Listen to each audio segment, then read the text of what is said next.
What is it about deathmatch wrestling that excites you? Like, what is it about it that draws you into it?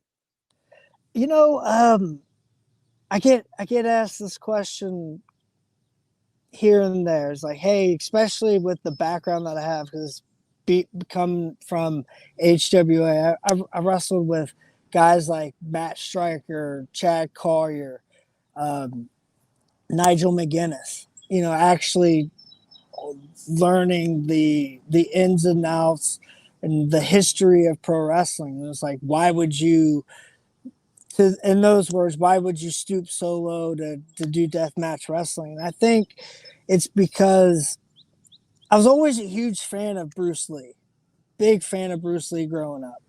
And you know, when being a kid coming up into like middle school and learning about what Bruce Lee did, you know, with his own creating his own style and his own martial art.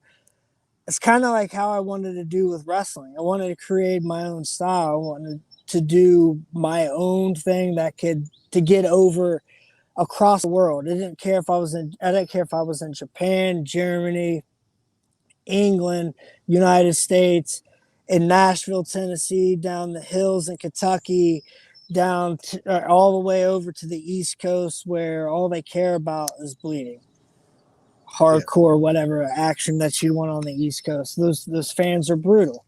I mean, if they throw rocks and batteries at Santa Claus, there's some pretty brutal fan base.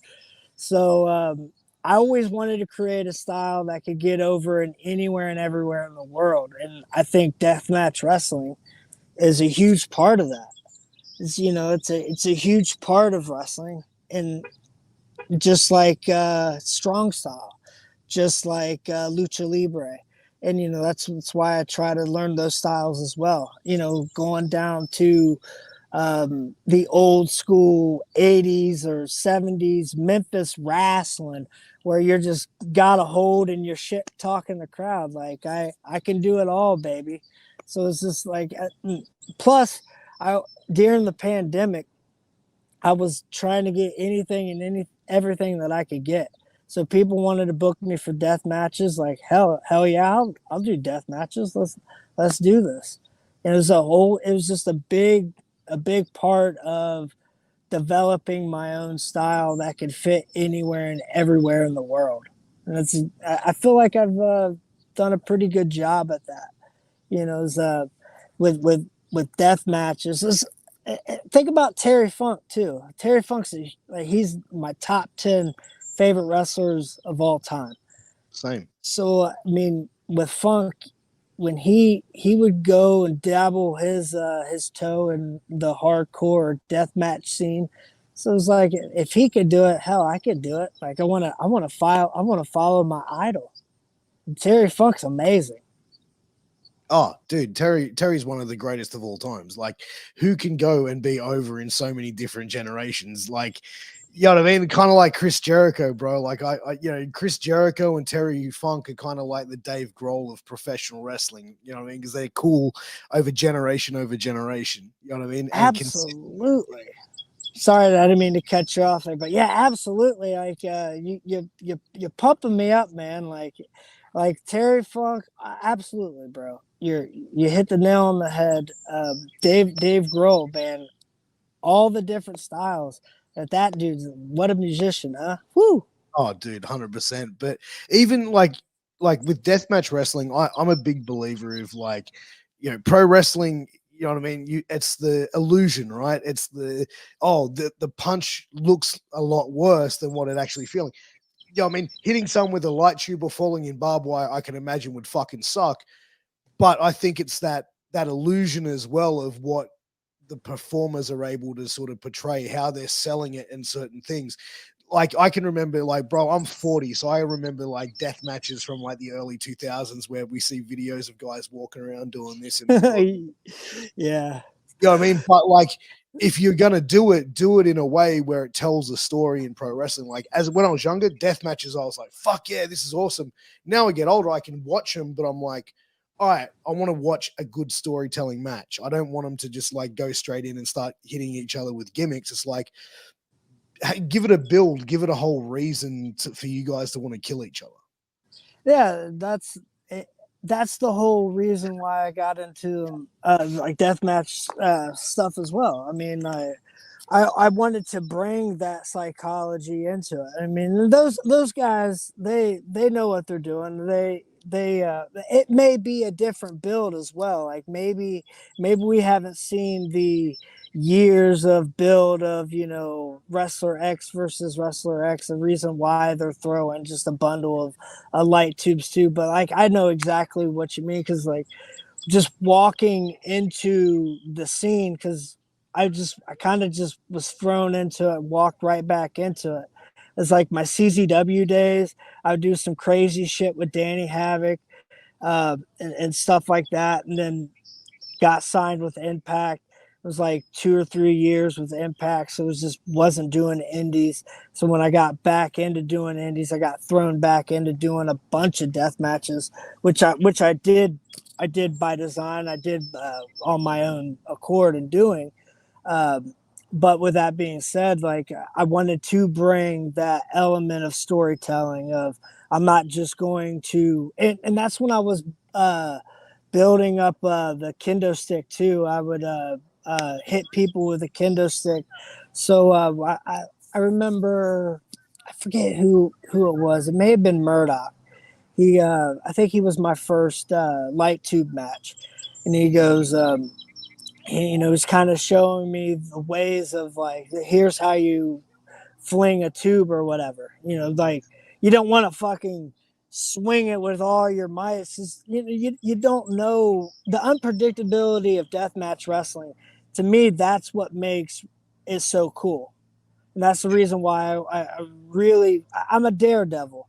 I like to skateboard, like I was saying earlier on. Like you never know, even rolling down the street, you hit a pebble, you might fly off your board a few yards, and you have to do a front flip.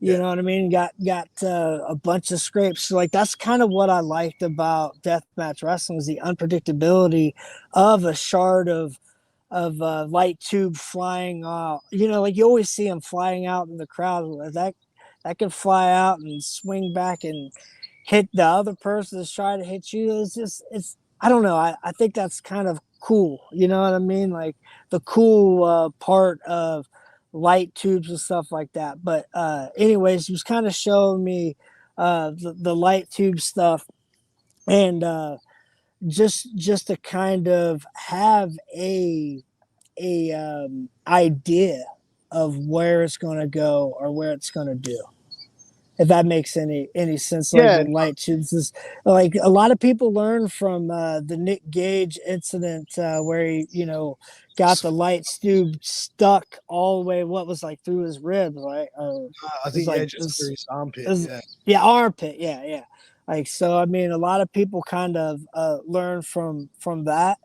You know, there's a lot of like, so I don't know, they kind of fling them and shit like that, and they're not as careless, but I don't know. I mean, I kind of just dabbled my toe into death matches and kind of, you know, sitting back on the pool side. If they come back, I'll jump in. But if not, I'm cool with looking at all those awesome performers in the deathmatch world doing their thing.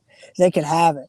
Dude, I find like deathmatch wrestling is kind of like the metal scene, right? Everyone, like, you know what I mean? Everyone looks kind of grungy and rock and roll and shit like that. But like, you find like some of the nicest fucking people involved in deathmatch wrestling. You know what I mean? Like, you know, real introverted type of people, kind of like how, like, you know, you see awesome fucking musicians when they grew up, they were very like introverted people, like spending time in their like room learning their craft. Deathmatch wrestlers, like a lot of them I speaking to, very same, you know, hardcore, loved hardcore extreme style of wrestling, spent a lot of time just watching that, enamored in it, how to take it to that next level. And I think now deathmatch wrestling is just like, it's kind of like the flavor of the world of wrestling for like the last couple years. And I think like it's kind of had like a peak in the early 2000s, that sort of mid 2000, it sort of was like, like I think it sort of fell off, and then like around 2014 it sort of started to peak again, you know. Absolutely, and I think that's because of guys like Eric Ryan and Alex Colon. Like Yeah, those two dudes made deathmatch wrestling like awesome again. And those dudes could work. Those dudes could wrestle. Like they actually know how to to do it and went through the proper steps and channels of pro wrestling and learned the craft. So I mean, like my hats off to Eric Ryan and Alex Colon because those two are the best deathmatch wrestlers in the world, in my opinion.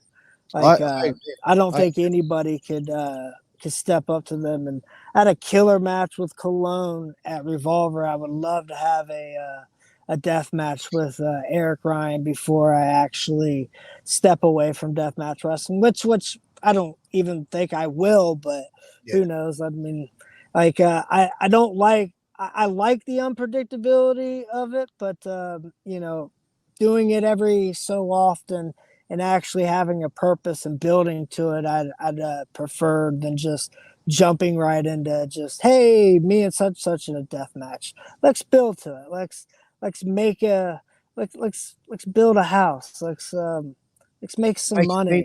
mean something. Let's make it mean something. Yeah, like It's let's it's kind of like